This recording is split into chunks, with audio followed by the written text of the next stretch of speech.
Mpatia nyinyi maneno yenu. Si walikula hiyo pesa? So the President Uhuru Kenyatta did a great job in bridging the differences that were there between us and the Luo community. And it is upon us there, because Uhuru is retired, to take it further. James Orengo, tunataka tukae na nyinyi. We are one people.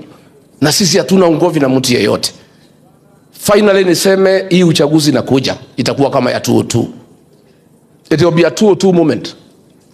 When we lost to Mwai Kibaki and President Kenyatta is here, and we sat and we knew we would lose, and we encouraged him to go to the ballot because of the future.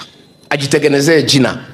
Lakini once there was one candidate, we knew we were going nowhere. Kusema kaa kwa debe utengeneze jina. But what happened in 2006 is what is happening today, President Uhuru Kenyatta.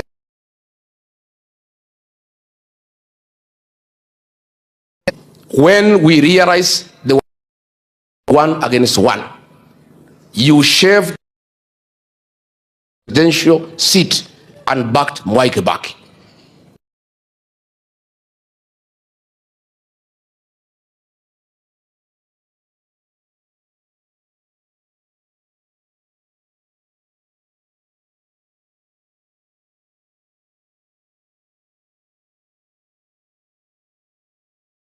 Is Matiang'i, kura yote ya Mlima Kenya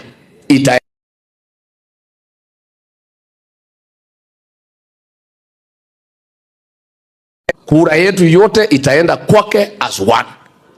Tukisikizana ni Kalonzo Musyoka wa cousin atapata yote, na tukisikizana ni Rigiji